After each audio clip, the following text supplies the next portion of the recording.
माजी केंद्रीय विमान वाहतूक मंत्री प्रफुल्ल पटेल सर आपल्या सोबत आहेत। सर, ज्या पद्धतीनं अहमदाबादमध्ये जी दुर्घटना विमानाची झाली आहे, पहिली प्रतिक्रिया तुम्ही काय द्याल या दुर्घटनेवर? अतिशय धक्कादायक आणि दुःखद घटना आज अहमदाबादमध्ये घडलेली आहे आणि एवढे लोकांच्या तिथे मृत्यू झाला आहे। हे खरोखर म्हणजे हे आपल्या सगळ्यांच्यासाठी, देशासाठी फार मोठी दुर्घटना आहे, दुःखद आहे आणि ज्या लोकांच्या मृत्यू झाला त्यांच्या प्रति माझी संवेदना। आणि 2 लोकांची किस्मत होती असं म्हणायला हरकत नाही की ते अशा दुर्घटनामधून बाहेर आले। हा विमान जो आहे तर अतिशय अत्याधुनिक विमान आहे।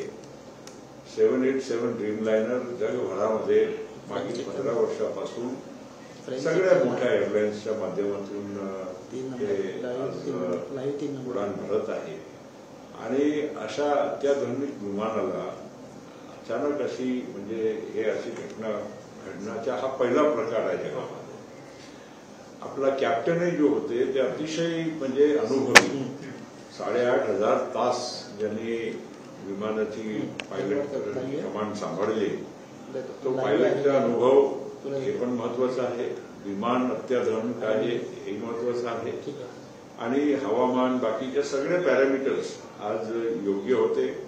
आज विमान 11 वर्षापासून एअर इंडिया वापरत होता, काय 11 वर्ष काय फार जुनं विमान नाही आणि सकाळी दिल्लीवरनं अहमदाबादला आला आणि अहमदाबादवरनं जेव्हा लंडनसाठी जायला तयार झाला तर स्वाभाविक आहे ते विमान वाहतुकीमध्ये त्याला प्री फ्लाइट चेक्स म्हणतात, ते सगळे झाल्यावरच पायलटनी हे निर्णय केला असेल की आता आम्ही लंडन जायला तयार आहोत। आणि जेव्हा धावपट्टीवरही जेव्हा उडानची सुरुवात होते ना त्यावेळी पण परत पायलट आणि त्यांच्या को पायलट ते दोन्ही परत एक चेकलिस्ट वाचून जेव्हा त्यांना कन्फर्म होते की सगळं गोष्ट बरोबर आहे तेव्हाच ते सुरू करतात। आणि विमान धावपट्टीवर धाव घेत असतानाही समजा काही त्यांना वाटलं की काही बरोबर नाहीये तर पण त्याला अबॉर्ट टेक ऑफला अबॉर्ट म्हणतात, ते करू शकतात आणि तिथे विमान थांबवायचा प्रयत्न करतात। या घटनेमध्ये असं कुठेही दिसलं नाही कारण विमानाने शेवटी उडान भरली आणि अवघ्या 60-70 सेकंडमध्येच तो विमान कोसळला आणि टेक ऑफच्या पॉइंटवर टेक ऑफ झाल्यावर लगेच पायलटनी मेड ए कॉल दिला। याचा अर्थ हे आहे की विमान टेक ऑफ पर्यंत त्यांना पायलटला सगळं ठीक वाटलं आणि त्याच्यानंतर काय 60-70 सेकंडमध्ये झालं ते चेक करणं हे फक्त इन्व्हेस्टिगेशनच्या माध्यमातूनच समजणार आहे। काही त्याच्यावर अंदाज लावणं हे योग्य होणार नाही। ज्या पद्धतीनं ही घटना घडली त्याची चौकशी जी आहे ती ब्लॅक बॉक्स जो मिळतो त्याच्या मार्फत सगळी चौकशी केली जाते का किंवा होते का, त्याबद्दल काय?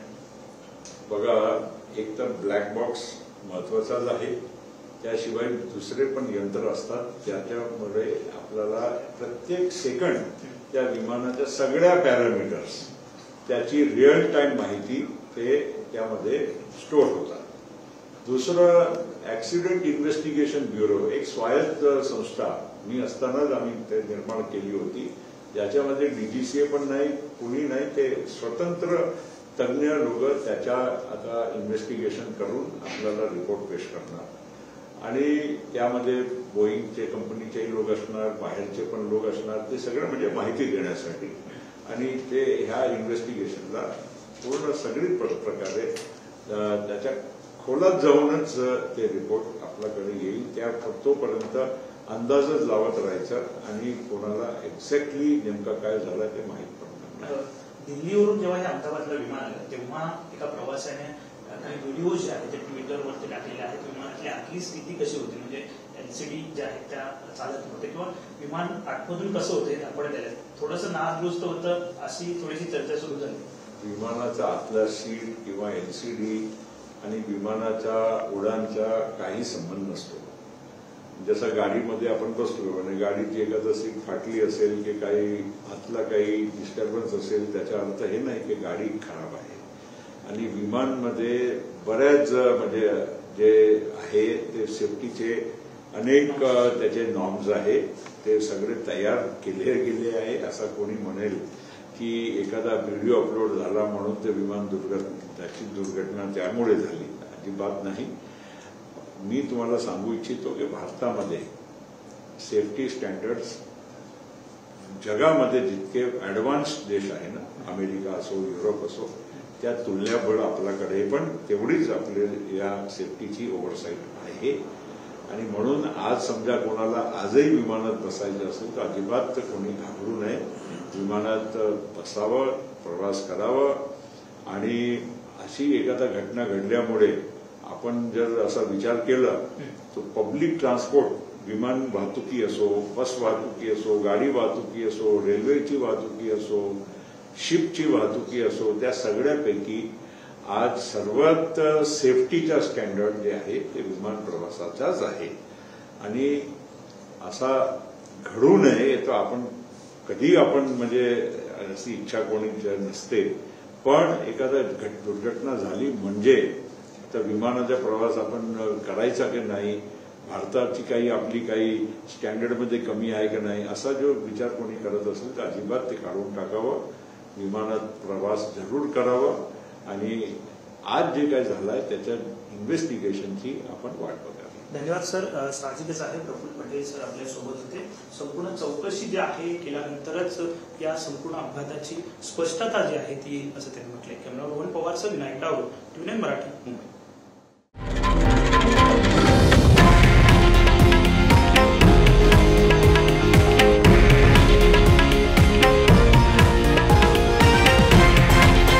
हे आहे देशातील नंबर 1 न्यूज नेटवर्क आणि आपण पाहत आहात TV9 मराठी, एकमेव.